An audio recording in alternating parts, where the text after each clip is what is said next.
Welcome back, Chappelle. Welcome back to it. Welcome back to your flip classroom, and we're going to pick right up on our probably last flip of this unit before the test.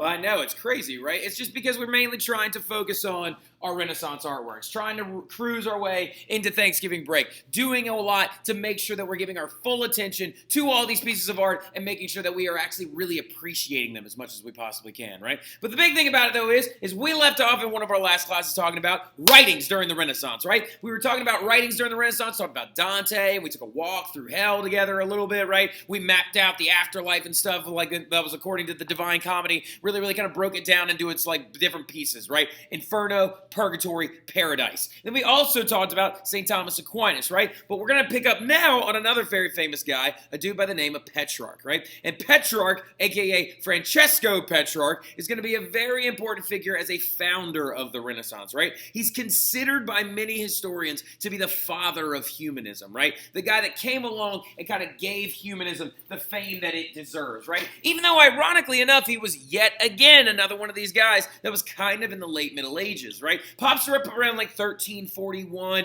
Actually, we believe that his father was very, very close with Dante Alighieri himself. Like, they actually knew each other, right? So there's a very good, high likelihood that Francesco Petrarch and Dante actually met each other at one point in life, right? But the thing about it, though, is, okay, so what's intrinsically different between Petrarch and Dante, right? Dante is a writer, a fiction writer, if you will. He wrote the Divine Comedy of a story that he made up in his head, and he wrote it in vernacular literature. That's what makes Dante great. That's what makes Dante famous. But what about Petrarch? What did Petrarch do that was intrinsically different, right? Well, a big thing about him is he began to translate Roman text, right? Now, that's a huge theme of the Renaissance and being a founder of humanism, right? That idea of bringing back ancient Greek and ancient Roman text, right? And he actually loved so many of these writers so much that, jot this down real quick, he was very famous for writing letters to them, right? Even though they've been dead for over 1,000 years. One of his very famous ones was his letter to Livy, is a guy that was like the philosopher from ancient Rome's name was Livy, right? And he wrote this famous thing being like, if only you were alive now, or if only I were alive when you were alive, right? He's romanticizing that entire idea of the Romans and the Greeks and their ancient works and ancient literature, and also all their ancient artwork as well. Now, looking at it as well, he has another very famous little story that he wrote, okay? He claims that he was the very first person since the ancient Roman time period to climb this mountain known as Mount Ventoux, right? And Mount Ventoux is a very important, ascension story because he says he went up there just to see the view. Not to get closer to God, not to have a better spiritual life. He went up there just to see the view, y'all. That is just a big thing about him, and an individual life experience that affects him on this plane, in this world, not something he's thinking about in his afterlife. Now, he did say, though, that ascension, that climb, thinking about the world around you and living in this secular place and being the best individual that you can be is going to be important to getting closer to God, right? That they're like religious experiences, but they're not there for that purpose, right? It should actually be much more about the life we're living now, right? Very humanist, very secular. He also was the very first person to coin the term Dark Ages when we're referring to the early Middle Ages, right? In reference to the early Middle Ages, he said that the Middle Ages were a dark age, right? Of limited learning, poor leadership, bad economics. Now, a lot of historians disagree with this now, all right?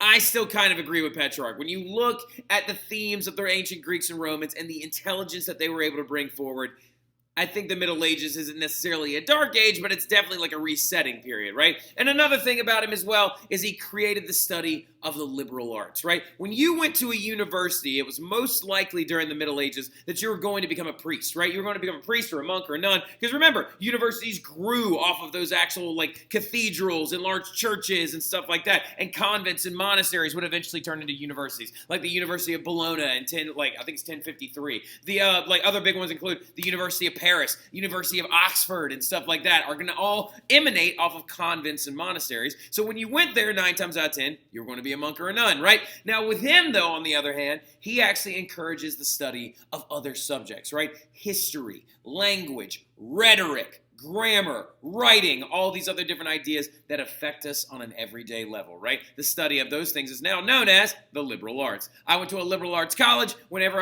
you're at a liberal arts college, you have to make sure that you take multiple courses of study, right? You have to take a very well-rounded education and things like that. Now, the other interesting thing about it, though, is these guys that we've been talking about this whole time, St. Thomas Aquinas, Dante, Petrarch, they're all writers, right? Now, if they're all writers, we got to take about 2 seconds to kind of discuss, Okay, writing what, writing where, writing how, right? So a big thing you have to understand, looking at this book, this is one of the earliest copies of the Divine Comedy, right? You can actually see a scene right here where Dante is walking up to that mountain and that leopard, wolf, and lion have just come running down the side of the mountain to tell him he must go away, must go a different route. And this is Virgil right here, appearing to him, preparing to guide him through everything, right? Look at all the detail, all the decoration, all the ornate handwritten words as well. That's the thing, y'all. You got to understand. Copies of books like this one, this early version of the Divine Comedy in the Middle Ages were extremely expensive, right? They were very, very expensive. They took forever. They were hand decorated, and they were also handwritten. When you bought a copy of a book in the 1300s, you had to get it from somebody who had actually taken the time to sit down, have a version of it, and then copy the entire thing over with exact precision and detail, right? So it made them extremely expensive items. Only the richest people, nobles, and popes and priests could actually afford books and things like that during the Middle Ages. But that's all going to change when this device comes around, known as the printing press, causing this thing known as the printing revolution, right? So this guy named Johannes Gutenberg, a German metalsmith, comes along and creates the first version of the European printing press, right? Notice I'm really emphasizing this, European printing press, because there were other versions of the printing press that had already existed, but we'll get there here in about 2 seconds, right? Johannes Gutenberg, though, comes along, and his printing press is made out of metal, which becomes a very, very important aspect of it, and it sits right there, right? That right there is a printing press, or what Gutenberg's printing press would have looked like, right? Now, why is it called this? What is a printing press? What does a printing press do, right? Well, a printing press literally takes a piece of paper and presses it onto letters that have been covered in ink, and that way you can create a page of a book, right? So the thing about it, though, that you need to write down real fast for me, make sure you write this down, be listening, be highlighting, you need to know this. His printing press was movable type. Okay, I'm going to say that again. Movable type printing press. So the way that Gutenberg's printing press worked is if, let's say, you wanted to make a page for a book, right? You wanted to make a page for a book, but it's blank right now, right? If you want to make a page for a book, you need letters, you need words, you need sentences and stuff like that. So you would literally, in a print shop, on his movable type press, go over to these two cases and start pulling letters that you needed, right? Kind of like a Scrabble tile. All the little pieces were called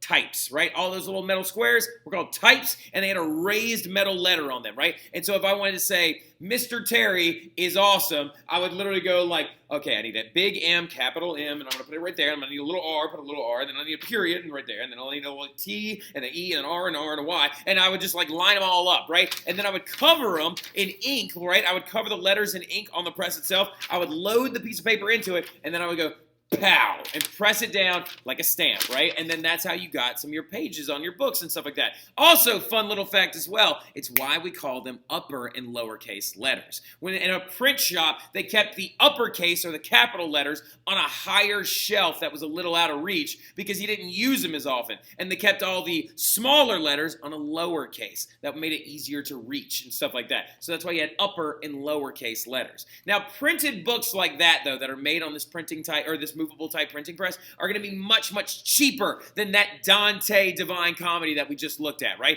Because they're not handwritten anymore, y'all. They're not doing all these other crazy things. And the very earliest book that's going to be printed and widespread is the Bible, right? Printed books were a fraction of the cost of an actual, like, handwritten book, which might as well have been a piece of art on its own. And this is going to cause literacy rates to explode. But the thing about it that you got to ask yourself, was Gutenberg the first guy to come along and create the first printing press? Definitely not, right? The Asians had actually invented one very much like sooner. We believe the Koreans actually invented the very first printing press, and then that would actually eventually spread to China, Vietnam, and other areas in Southeast Asia as well. Now, the thing about it, though, is that their printing press was made out of wood, right? And they used it heavily in the monsoon marketplace while they were having a golden age and the Europeans were going through a middle age, right? But Gutenberg's printing press took that design and made it out of metal instead, okay? Because the wooden types that the Asiatic kingdoms would use would soak up a lot of the ink and would kind of like just like crumble and like fall apart eventually. Gutenberg's, on the other hand, was made out of metal. And then also another thing is that the Muslim kingdoms had perfected the art of paper making, so that was a big reason why Gutenberg's printing press was even able to work, right? So the thing about it, though, also is we're now going to see our very first writers come along who print their books rather than handwriting their books, right? So this guy is the very, very first one. His name is Baldassare Castiglione, right? Very, very important figure, alive whilst Raphael and all these other famous guys were alive, because this actually painting right here, this portrait of Baldassare Castiglione himself, was actually painted by Raphael Urbino, the actual artist of the School of Athens, right? Which actually, shout out Claire Russo, who taught me something about the School of Athens that I didn't know the other day, right? Now, looking at this as well, though, when we're talking about it, Baldassare Castiglione is going to write a very famous book on etiquette and how to act, right? How to act during the Renaissance period. Because there's this thing y'all got to understand real quick, y'all. It's called court, right? Court life, if you've ever seen, like, Bridgerton, or if you've ever seen any of these other big movies or something like that are set in like the 15 or 1600s, court life is this idea where rich people would have parties and kings would have the biggest parties, and everybody would come around and dress in their fanciest, and music would be playing and dancing would be happening. That was holding court, right? When everybody came to see you and see your house and see all your stuff. A very Renaissance era thing, right? Well, the thing about it was Baldassare wrote a book